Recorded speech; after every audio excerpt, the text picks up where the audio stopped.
अस्सलाम वालेकुम, क्या हाल है? आई होप कि आप लोग ठीक ठाक बहुत खुश और मज़े में होंगे। अल्हम्दुलिल्लाह मैं भी ठीक हूँ। आज आप कह रहे होंगे कि मैं कुछ फ़ॉर्म में लग रही हूँ, तो जी फ़ॉर्म में तो आ ही जाता है बंदा, जब बंदा अपना काम जो है टाइम पे पूरा हो जाए तो फिर बड़ी खुशी होती है। तो मैं भी बहुत खुश थी कि आज मेरा टाइम पे ही जो वीडियो है वो बन गई है और मैं उसका वॉइस ओवर कर रही हूँ।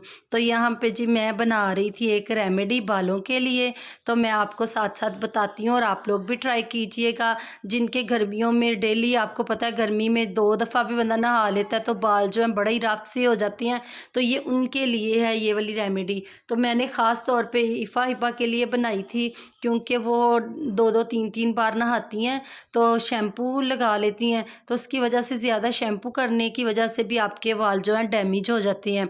तो ये डैमेज बालों के लिए था, तो मैंने उसके लिए पानी लिया था। आपने अपने हिसाब से बनाना है, मैंने तो पूरी फैमिली को ही लगा दिया था ये वाला जेल। तो ये है कि आपने जितनी आप देख लें कि ना आपने एक सर पे लगाना है या 2 बंदों ने लगाना है, उस हिसाब से आपने बनाना है। तो मैंने 3 से 4 चम्मच मैंने फ्लैक्सीड अलसी के बीज जो हैं वो लिए थे और मैंने उसी हिसाब से खुला पानी लिया था।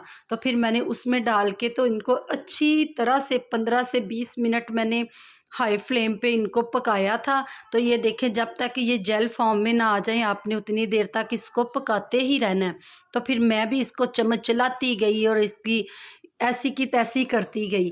तो ये है कि ये फिर यहाँ पे बिल्कुल इनकी कंसिस्टेंसी जो है सही हो गई थी। फिर मैंने इनको स्ट्रेनर में डाला था, तो भई इनको स्ट्रेन करना था स्ट्रेनर में डाल के, और क्या करना था। तो मैंने भी फिर स्ट्रेन करने के लिए स्ट्रेनर में डाला। तो इसको अच्छी तरह से आपने इसका जो जेल है वो निकाल लेना है इनमें से, ताकि इसमें जेल ना रहे। अगर आप चाहें तो इसमें थोड़ा-सा और पानी ऐड करके इसको दोबारा एक दफ़ा पका के तो इसकी ये जो जेल है वो भी निकालें, क्योंकि मेरे लिए तो एक्स्ट्रा हो गई थी काफ़ी जितनी हमने लगानी थी। फिर मैंने तो दोबारा ऐसे नहीं किया, लेकिन आप ज़ाया मत कीजिएगा इनको। तो ये है कि ये देखिए कितनी अच्छी फ़ॉर्म में आ गई थी ये।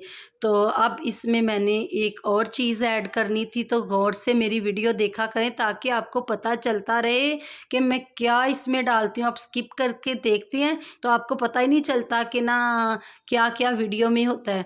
तो यहाँ पे मैं इसमें डालने लगी थी कोकोनट ऑयल।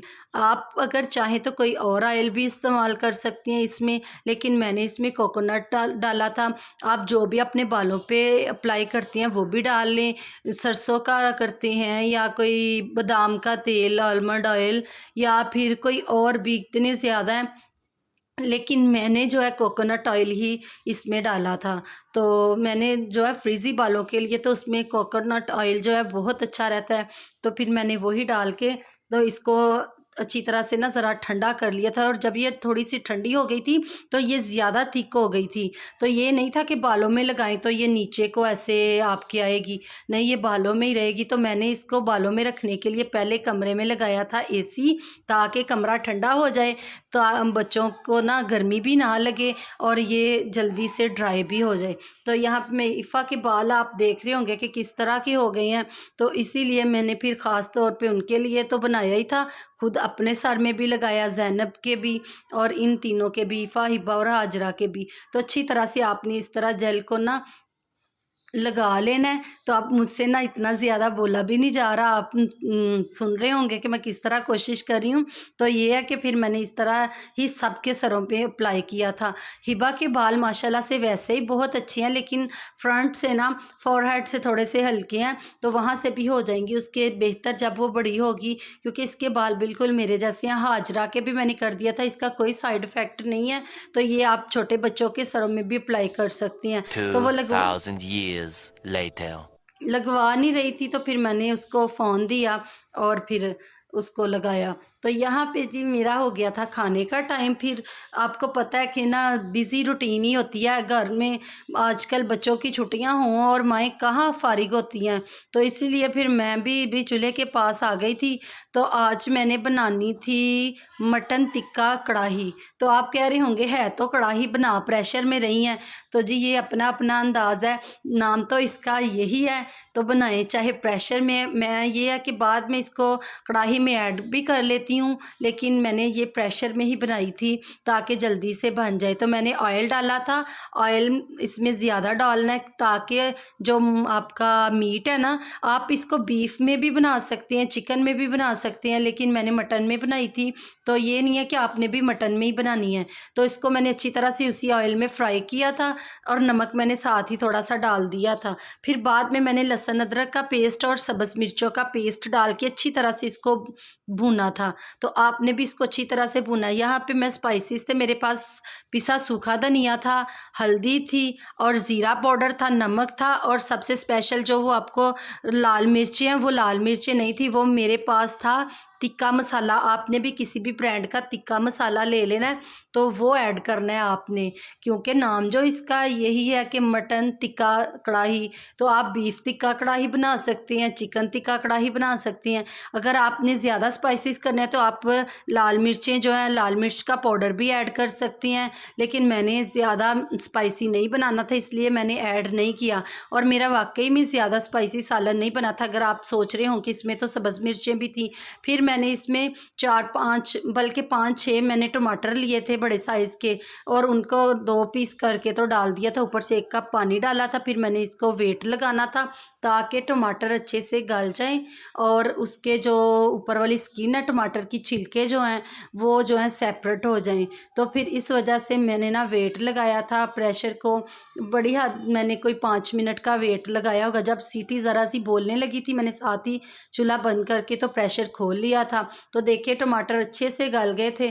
तो यहाँ पे मैंने इनके छिलके जो हैं वो सेपरेट कर लिए थे, क्योंकि वो आपको पता है वो गलते नहीं हैं सालन में भी, तो अच्छे भी नहीं लगते। इस वजह से उनको फिर पहले ही मैंने निकाल लिया था। अभी ये नहीं है कि मेरी कढ़ाई तैयार है, अभी इसमें और भी बाकी हैं पेजेस इस कहानी में।